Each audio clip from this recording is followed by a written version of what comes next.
It's Dr. Rick dropping in on you. Everybody has gotten their week off to a great start. I hope that whatever it is that you're out there seeking, working, relaxing, whatever it is, I hope that you are in it and you are getting the most out of it. Everything, get the most out of it wherever you're at in your day. If it's a time of your day or your week or your month where you're settling in and relaxing and recuperating and recovering, max it out. If it's grind time, max it out. If it's developmental time, max it out. If it's family and love on your loved ones time, max it out. Don't have to anything. Be committed. Be all in. Look, we are rapidly approaching the end of this year. And before you know it, another year is going to be scratched off of life's calendar. And you're going to be 1 year closer to the closing of the book of your legacy. And you've got to ask yourself, what does your legacy look like? I tell people all the time, the first half of my life was about me. It was about proving what I could do, proving what I could have, proving where I could go, proving that I had made it. And then at some point I realized all that proving, all that accumulation of things, all that things that I thought meant a lot still had me empty. I couldn't find the fulfillment in it. After sitting down with a mentor and having a discussion, I realized that I wasn't operating in my purpose. I wasn't building a legacy. So I tell people all the time, the first half was about me. The second half is about my legacy.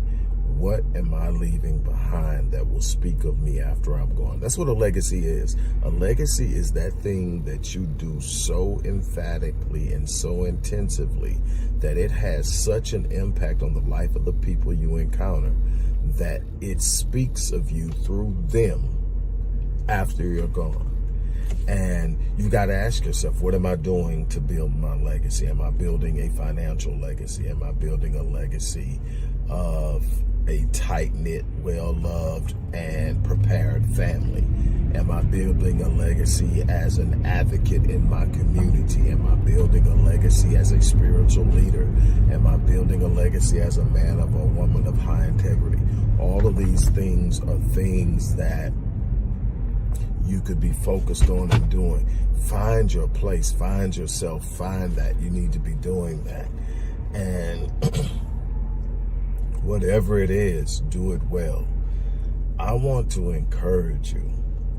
I want to challenge you. I want to challenge you to rise above whatever it is, whatever level you've been doing at. If you've been doing it good, you need to do it great. If you've been doing it great, you need to do it phenomenally. If you've been doing it mediocre, you need to get to good and great as quick as possible. You need to stop accepting mediocrity as a standard in life because people will let you get by with it. Yes, people will let you get by with mediocrity, but mediocrity will not write your name in the line of legacy. Mediocrity will not put your imprint and stamp on this world. Mediocrity will not make your presence felt.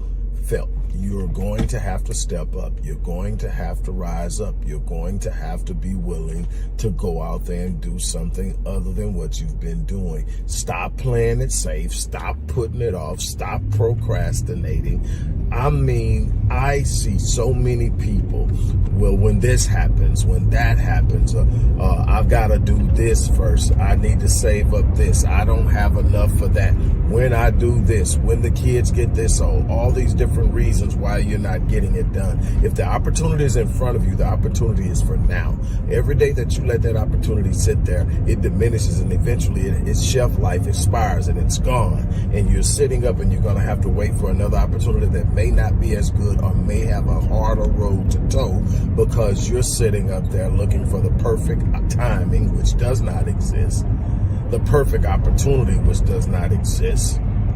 And you're missing moments to do something exceptional, to do something extraordinary, to do something phenomenal in this world that not only writes the path for you, opens doors for you, but it gives permission to everybody in your periphery, including your children, including your mate, including close family members, it gives them permission to step outside of that box of mediocrity and rise to the standard and the level of their design. God didn't design you to be mediocre. God didn't design you to sit around and move within the status quo. That's a default setting of doing nothing and what everybody else is doing, just enough to get by, just enough to make sure you're okay.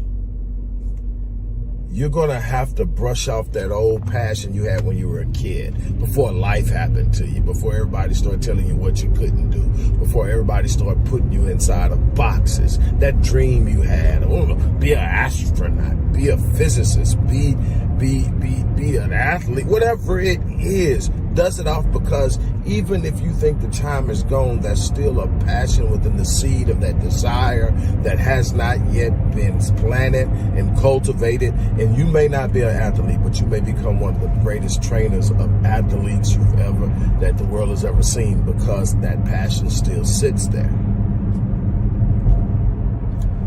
What am I saying? I'm saying I'm so tired of watching people be okay with just getting by, just existing, just moving around and doing whatever everybody else is doing. You have that moment every now and then where you go, man, it would be nice, and then you let it go because, no, that requires work, that requires sacrifice, that requires me to go out and invest in myself, that requires me to actually get up and put some skin in the game. It's a fleeting idea because that's too much of a commitment. You got a bunch of people interested in stuff, very few people committed to it. There's a difference between being committed to something and being interested in it. Being interested in it means you will do it when it's convenient for you. Being committed to it means I'll do it no matter what. It's the commitment that wins over. If you're not committed to it, it won't happen. If you're not committed to being better financially, you will always have issues. If you're not committed to making your marriage work, you will find a reason for it to fail. If you're not committed to starting that business, you'll play around with it, you'll dabble in it, you'll write some plans down, you may even get your DBA and even get an LLC, but you never really truly go all in because it requires a commitment. You got to be more than just interested. You got to be committed. So I'm challenging you right now, today, start something, do something, be committed to something. Stop sitting around thinking that life is going to deliver to you some remarkably phenomenal state of existence when you're not putting anything into it. Life is going to give you what you give it. Life isn't happening to you either. It's responding to you. Your faith, your actions, your thoughts, your speech, your behavior, your circle, all of that is coming and manifesting itself in your life through the results that you are getting. So again, I'm challenging you. It's time to stand up. It's time to step out. It's time to do something. On that note, I'm going to get ready to get out of here. If you want to get started, there are going to be several ways in the description box that you can do that, from starting a business to taking a course to working with me on a one-on-one capacity. It's going to be in the description box. But ultimately, you're going to have to make up your mind to get out there and do something yourself. On that note, I'm out of here. You guys take care.